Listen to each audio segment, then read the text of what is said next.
Hi guys, welcome back to another episode of Sin and Tonic. Today's story is that of the Suffolk Strangler. 5 women went missing in a relatively short period of time in 2006, and they all very sadly became victims of the Suffolk Strangler. So let's go.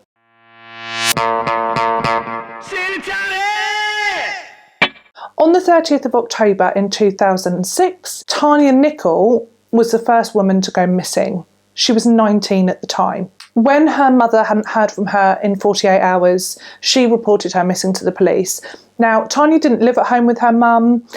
She had left home actually at 16 years old and very sadly fallen into drug addiction. She was taking heroin and she had become a prostitute to fund her drug addiction. Her family didn't know that she was a sex worker at the time. Quite quickly, a couple of weeks later, on the 15th of November in 2006, another woman would go missing. This time it was Gemma Adams. She was 25 when she went missing. Very similar story, really sadly, to Tania. Their families would say that they basically lost them to drug addiction, which is really sad. So Gemma, again, was taking heroin. She started taking heroin as a younger teenager, and to fund her habit, she also became a sex worker. So this put Tania and Gemma in a really vulnerable situation. On the 2nd of December, there was an area called Belstead Brooks, and this brook, it flooded. So somebody went down there. There was this guy that went down to have a look, make sure was anything blocking anywhere, yada yada, have a look, make sure everything's okay. It was not okay. So this poor guy, I saw a little interview with him. He seemed quite chipper actually, but some people, they're just happy in nature, aren't they? He was like that. He'd gone down there and he thought it was a mannequin blocking, I don't pretend to know these things, a drain or a hole or, something, blocking something. So he went to get in and have a look, and it was not a mannequin. It was the body of Gemma Adams. What a discovery to make. Ugh. He called the police straight away. The police come, and at this point it's like nobody really knows what's going on. It's super sad. They found this body of this woman that's been missing, but it was really hard to determine, and there never was a cause of death given because of the decomposition of the body, and it had been in water. It's really difficult when a body's been in water to gather much from that. So because they wanted to find out as much information as they could, they really desperately were searching quite a lot in the area. They had divers, they had all sorts going on, because if there's any chance of finding out what's happened to Gemma, they need to really investigate the area. So it was busy, and they were really, really searching for any piece of evidence that could say what had happened to her. Almost a week later, when they were just about to kind of call it all off, we haven't found anything, let's call it a day. That's a long time searching, isn't it? A week. So I think it was 6 days actually. 6 days later, on the 8th of December, they really sadly find the body of Tania. This is sad, and this is when the investigation takes a different turn, because they're not just dealing with one murder now, they are dealing with 2. The victims are naked. And there's, other than that and the fact that they're found in the water, there's not much evidence they've been looking for. And even worse, at around this time when they are searching for evidence, there is also report of another woman that has gone missing, Lee Alderton. She was last seen on the 3rd of December. Again, a post-mortem would say that there was no way to distinguish what had happened to Tania. Her body, it was thought, could have been in the water for 5 weeks.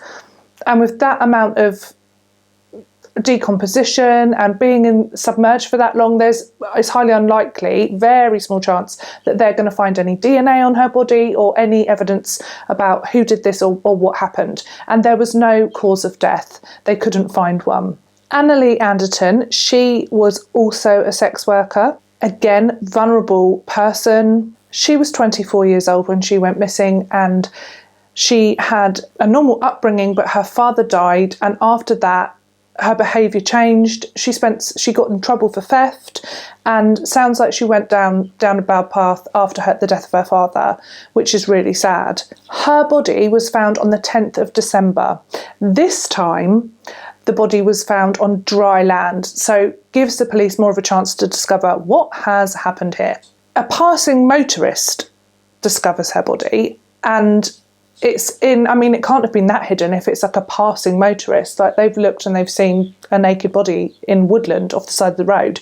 However, 3 days before this, another motorist had seen her dead body naked in the woodland and thought it was a mannequin. What is it with mannequins? Mannequins. No, never think it's a mannequin. Always think it's a dead body, okay? Because it's not a mannequin. These, you know, it's never a mannequin. Anywho, her body is discovered. This time, like I said, it's on dry land. So we might get some evidence off of this body, the police are thinking. And they do. Well, they get a cause of death at this point at least. And poor Annalee has died from asphyxiation. She's been strangled. During this time, I mean, a busy time, isn't it? There's bodies coming thick and fast, people being reported missing, like really, really worrying. And in Ipswich, the crime rate wasn't massively high at the time until now. So it was a bit,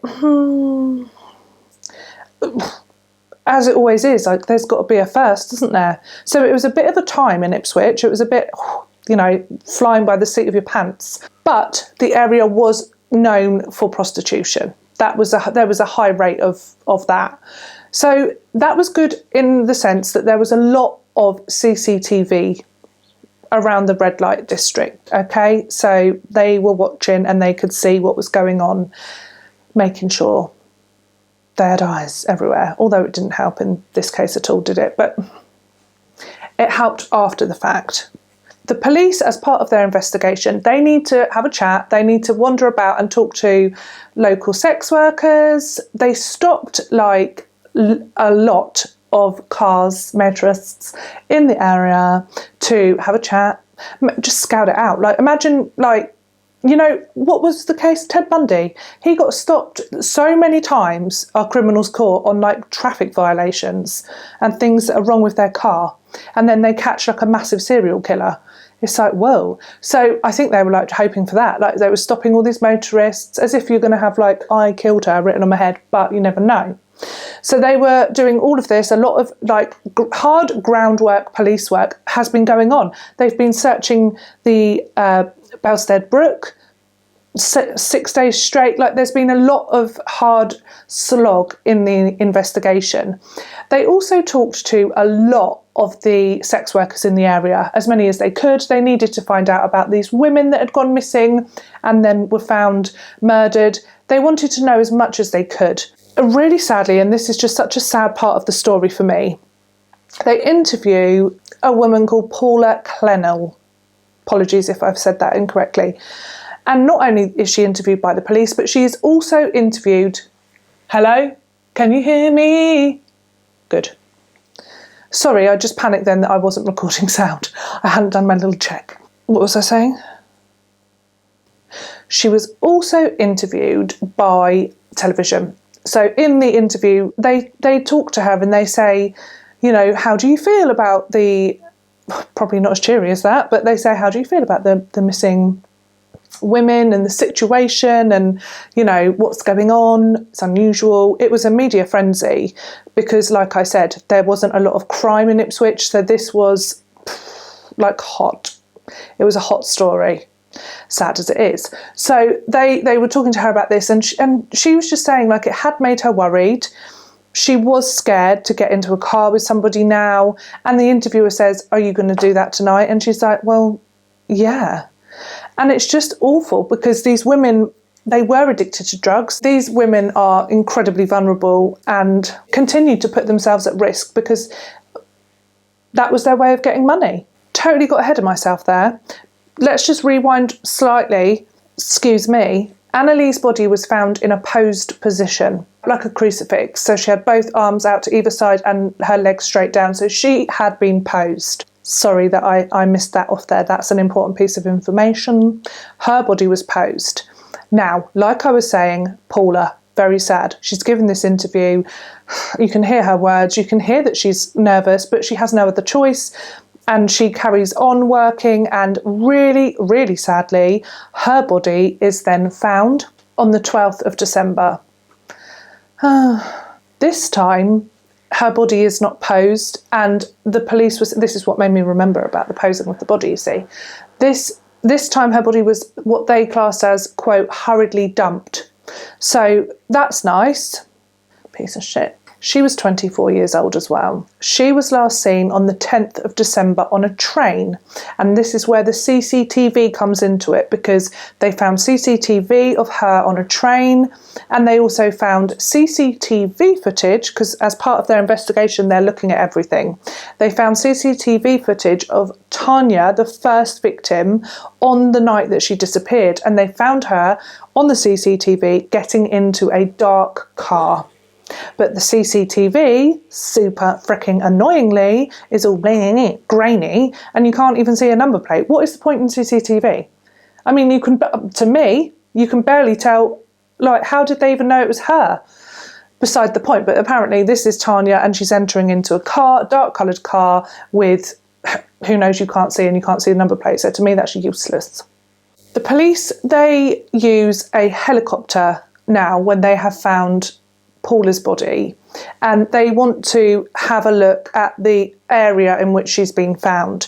Now, don't forget, the first two victims were found very close to each other in the same place, so I think they wanted to hopefully rule out the fact that anybody else might be near Paula, and sadly that didn't happen. Not far from where Paula's body was, they found another victim. This would be the fifth and final victim. She was called Annette Nichols. She was 29, and she was also a sex worker, and her body was found on the same day as Paula because of the police helicopter. What? It's just so sad, isn't it? I just don't like the feeling of, like, it just, for some reason in this case, it's not dissimilar to other cases at all, but it really made me feel like they were just so disposable to him. Like, the bodies were just like, I don't know why I got that feeling, but it really felt like, it felt really strongly of that, just like, And what is interesting with this case as well is that there are other cases where sex workers are involved, and really sadly, but it happens a lot. It's like, oh, do you know what I mean? Like, but in this case, it was, I want to say the word nice, but that doesn't feel right. It was good that the police they took it seriously from the beginning. So regardless of the fact that these women were sex workers, there was time and effort and things put into this investigation to find their killer. Like Anna Lee, Annette's body was also posed in the crucifix position. I wonder why Paula's wasn't. Hurriedly dumped is awful, isn't it? I mean, it's bad enough anyway what's gone on and what's happened. But yeah, the other two dry land victims were put in the crucifix position and not Paula. I don't know why. A definite cause of death could not be determined, sadly, for Annette, and all they could determine was that her breathing had been hampered. So probably asphyxiation again, as the same as the other two victims that were found on dry land. There was a lot of fear around this case. Like I said, it was a media frenzy.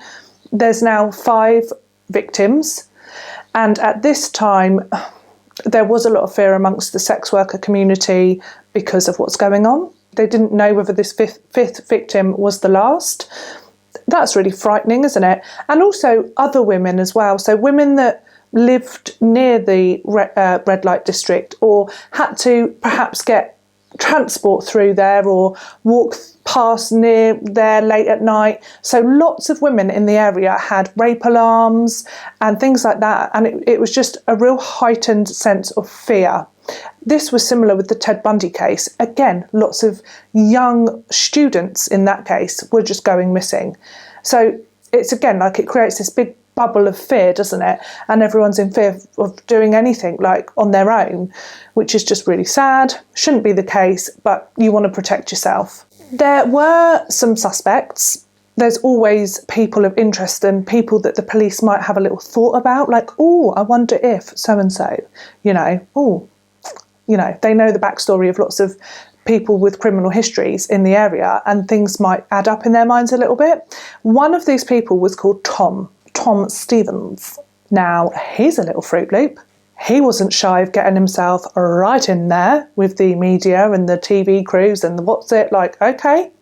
And just the most batshit weird stuff would come out of his mouth. I mean, he wanted some attention, basically. And you would think, guilty as sin. But actually he was not. Just crazy. He would say things like that he knew all 5 women very well and that they all trusted him. And that, oh, I'm not the killer, but I definitely could be. Shush. What a weird person, weirdo.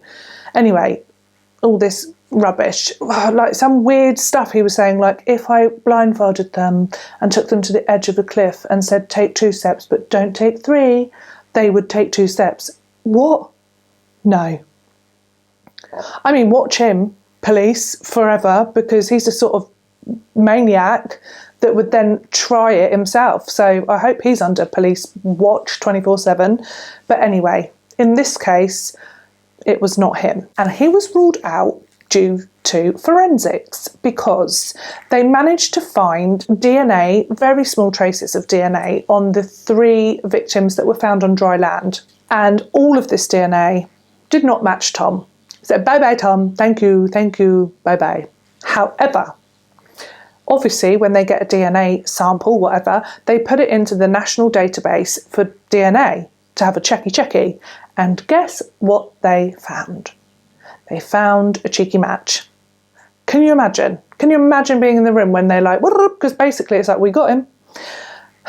Anyway, so there's excitement there for that. And they find the guy, and his name is Stephen Wright. He's 48 years old. He lives in the red light district, London Road, lives right amongst it. And his DNA was in the national database because of like a previous theft charge. Nothing major, not a big theft, like quite a small crime really.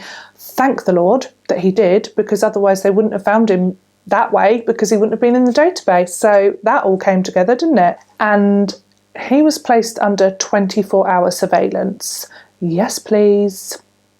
At the time, they didn't have they wanted more. They wanted more evidence than this trace DNA on the dry land bodies. And they especially wanted some form of evidence from the 2 victims that were found in water. So they wanted to be able, and this again, it's like, they wanted to be able to convict him of those murders as well. And that, I think, again, that's unusual. A lot of times they, if they can get somebody on one thing, they'll go with that and they'll run with it. I'm glad, because all 5 victims did get their justice in the end. Tiny bit about Steve Wright, because he is the perpetrator of these awful crimes. So he had a quite normal childhood. His father was in the military, so he spent time in different countries, Singapore and Malta. His mum and dad divorced when he was about 8. And his mum left. This is what I believe happened. His mum left and he ended up living with his father and stepmother when he met somebody else. And they went on to have a son and a daughter. A bit sad that his mum left. That's quite unusual, I would say, for the mother to leave. Quite a big thing to happen in your young life. After leaving school, he joined the Merchant Navy. He married at 20 and had a son. They went on to divorce, and then he had a string of jobs. He worked on the QE2, fancy. He worked as a lorry driver, a barman. I read that he was a landlord, actually, weirdly, at some point he might have been. He struggled with money and debt, got himself into a bit of a pickle there, and just before his arrest, he was a forklift driver. So he had an array of jobs. He married a second time. That marriage failed as well. At this time, he was a landlord or manager of a pub, but he lost his position due to gambling and heavy drinking. And this is also when it came out about all of his masses of debt. He stole £80 in 2001. This is why he was in the system, in the database, because he stole 80 quid to pay off debts. So silly. And he got caught doing it and lost his job. So dark times. He was declared bankrupt and he tried to commit suicide twice. So like I say, it was dark times. He was not in a good place. Later on in 2001, he met Pamela and they moved in together, and he admitted that he had used, throughout his adult life, sex workers. And then Pamela, she ended up getting a job of an evening as a barmaid, and a real barmaid. She wasn't a sex worker. She got a job as a barmaid, and he wanted to scratch his itch, basically. So again, at this point, he started to use sex workers again. He'd wait for Pamela to go to work, then he'd go out driving. He had, sadly, slept with 3 of the victims. He was arrested on the 19th of the 12th, 2006. It's all kind of happened in quite a short period of time, really. All of that police work and investigation in that, is it a couple of months? 30th of October, yeah. When's this? When did I say? 30th of October to the 19th of December. Boom. Working hard. He was interviewed, and for 8 hours, the slime ball just went, no comment, no comment, no comment. Oh, God. How frustrating. 8 hours. I'm sure they weren't interviewing him for 8 hours solid, but they could have been 8 hours. No comment, no comment, no comment. Just really annoying. So can you just, yes, no, maybe. Like, that would make me want to slap him around the face with a fish, to be honest. I could not do that job. He said he was not guilty. He was like, I'm not guilty. He must have said that, but other than that, no comment. And his trial was set for 2008. They gathered more evidence. Beavering away they were, and it paid off big time. Neighbours of his, this was suspicious, during the time of the killings and the abductions, he was cleaning his car non-frickin' stop. So obviously they'd go and chat to his neighbours. They've arrested him, and they're doing a good job of investigating. Talk to his neighbours. Yeah, out there all the time. Steve, cleaning his car. We thought he'd just gone a bit mad. No, just clearing up all the frickin' evidence. So that's suspicious. Thank you, Stephen. However, despite his best efforts, the forensic team must have been had, because they found tiny, minute specks of blood from the victims. Got ya. But they desperately wanted to tie him to the women that had been found in the water, and that was proving very difficult. But, like I say, they are hard because they freaking did it. They actually did it. I was just like, oh my gosh. It worked out well. In the hair of Gemma Adams, they found fibres from his tracksuit bottoms. Yes. And on Tania Nicholls, they found one black fibre, and that was from the carpet of his car. I'm so, it makes me, it's like, it all came together. Yes. So even on the 2 victims that were found in the water, they managed to find evidence that it proved that they were in his car. Their blood was also found in his car. Thank you, please. When it went to trial, he took the stand in his own defence. Love it when they do that. Never works very well, does it? Look like a weirdo, look guilty the minute you say you're going to do it. Nope. Again, similar to the Ted Bundy case. He was all up there in the business, wasn't he, thinking he's a lawyer? Like, just, no, shut up and sit down. Let them do their jobs. So, he was so cruel about Tania, and it just, as you're reading it, or as you listen to me say this, you might feel the same and want to punch him right in his face, because I did. But he was trying to explain why, there were traces of him and his car on the victims and stuff like that. Granted, they were prostitutes, and he did frequently say that he'd used prostitutes. So, okay, they've been in my car. Right. Doesn't explain their blood, but, we'll get to that. So he was trying to explain himself away, basically.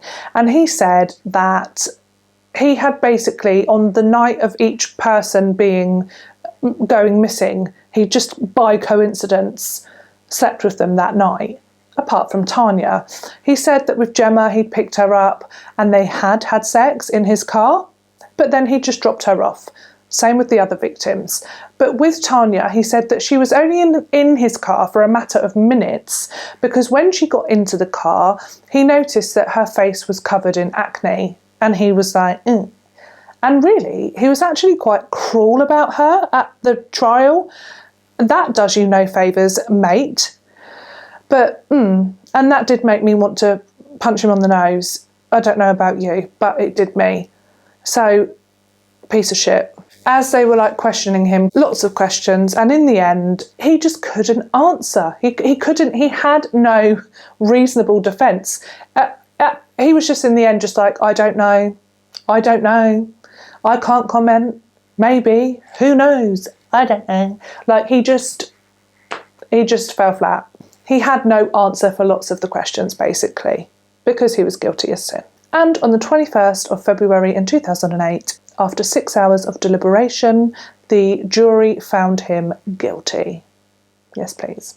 He has appealed a number of times, his conviction, and all of the time it has always been rejected. Thanks, because you deserve to be in prison, dear, for the rest of your life. So that concludes today's story. I hope you enjoyed this one. Very sad and tragic for the young women.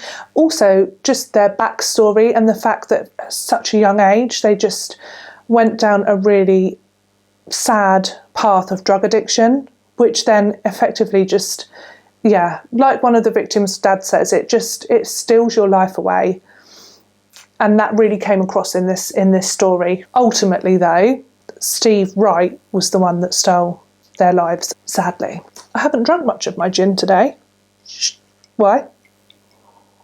Again, beautiful vessel. I do love this mug. Got to mix it up with the old vessel for your gin, I think. Thank you so much for joining me today for another episode of Sin and Tonic. I hope... Oh my God. Don't know if you could hear that, but it sounded like the devil was coming out of me. I hope you can join me next week for another true crime story and a mug or a glass of gin. Bye!